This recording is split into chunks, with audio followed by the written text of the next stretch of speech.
Alright folks, so today we're doing what should be a relatively short video. 6G in your packets. That is 6G as in Grimslin. Also G as in Grimslin is the greatest. So today we're talking about the Pax Romana. Alright, so this is that period in Roman history where they've already established a huge empire. It spans the whole Mediterranean. And we have like a period of like peace and prosperity for Rome. So the Pax Romana, it's actually Latin, and that phrase means Roman peace. Okay, so if you understand that, you're in good shape. So it's a 2-century period of peace and prosperity throughout the Roman Empire. So approximately 27 BCE to 180 CE. So they expanded the empire, they kind of solidified it, they, made laws, they made sure everything was secure, okay, and they have this period of prosperity and peace. You can trade from kind of one end of the empire, okay, you could be in Spain, you could kind of travel all the way to Italy, okay, you could travel into Asia Minor, towards Persia, okay, you could travel by sea, and you would be like basically, safe, secure, and you could have the opportunity to kind of advance in society. So, kind of the impacts of this Pax Romana. All right, one of the things they do is they establish a uniform system of money. Okay, so you might have talked about the denarius in class or the drachma. Okay, there's different types of coins, but they establish a uniform system. Okay, anytime you have one system of money, this helps expand trade, makes it easier to trade. Okay, impact number 2. Okay, they guaranteed safe travel on the Roman roads. So they kind of built these roads throughout the Roman Empire. Okay, some were paved, some were more like dirt style roads, but either way you could travel on them with, horses or carts or just people, and you could be safe and secure, and you could kind of trade goods.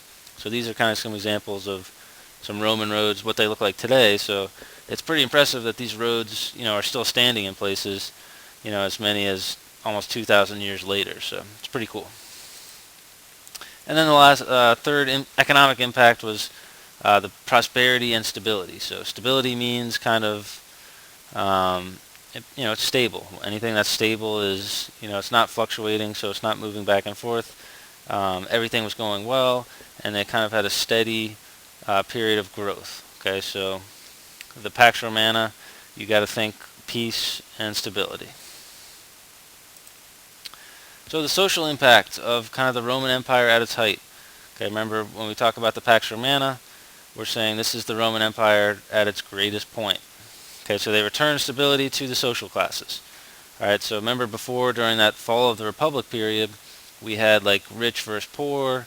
Okay, we had senators versus, tribunal assemblies. We had patricians versus plebeians. Okay, so we have more stability in the social classes now. So there's no more kind of civil wars, no more internal warfare.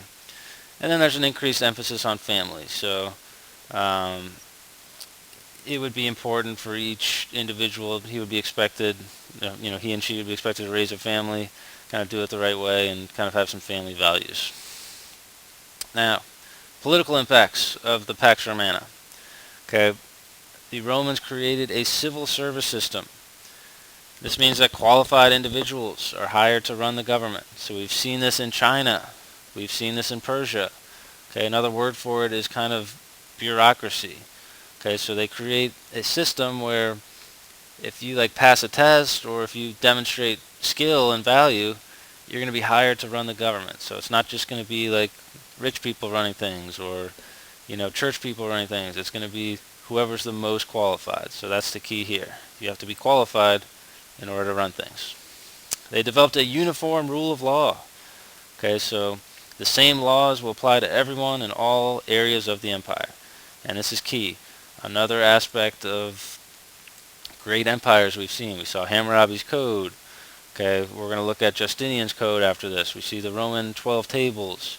Okay, we see uniform laws. Okay, we saw the Edicts of Ashoka way back in the Mauryan unit. Alright, so anytime you have a rule of law that's the same for everyone, usually a good thing.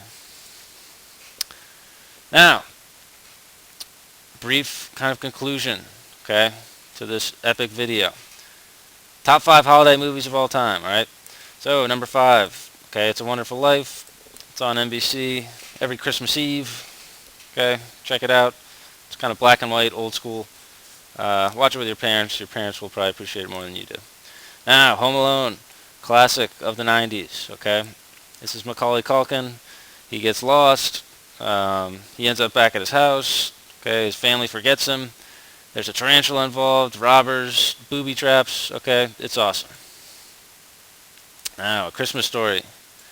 Okay, one of the all-time classics. This is Ralphie right here. He's asking for a Red Ryder BB gun for Christmas. He kind of triple dog dares his friend to lick the pole here. Tongue gets stuck. They all make fun of him. And hilarity ensues. Classic movie.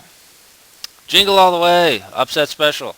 Okay, this is Arnold Schwarzenegger. For those of you guys that don't know. Okay, Arnold, great action hero. Makes a very funny movie. Jingle All the Way. It's one of those movies where it's like so bad it's good. I don't know if you guys have ever seen that, but like it's hilarious how bad it is. But it's hilariously awesome. And then Die Hard. Okay, Bruce Willis, Nakatomi Towers. Okay, terrorist attack. It's on Christmas Eve, and he, basically has to fend them off all by himself. Bit of a PG-13 movie, so make sure you watch it with your parents.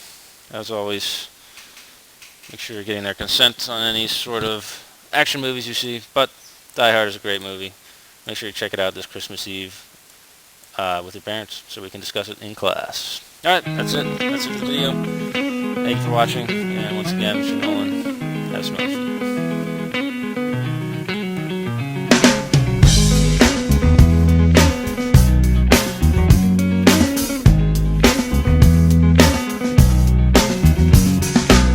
To decide that the things that I tried were in my life just to get high on. When I sit alone, come get a little known, but I need more than myself this time. Step from the road to the sea to the sky, and I do believe that we rely on. When I lay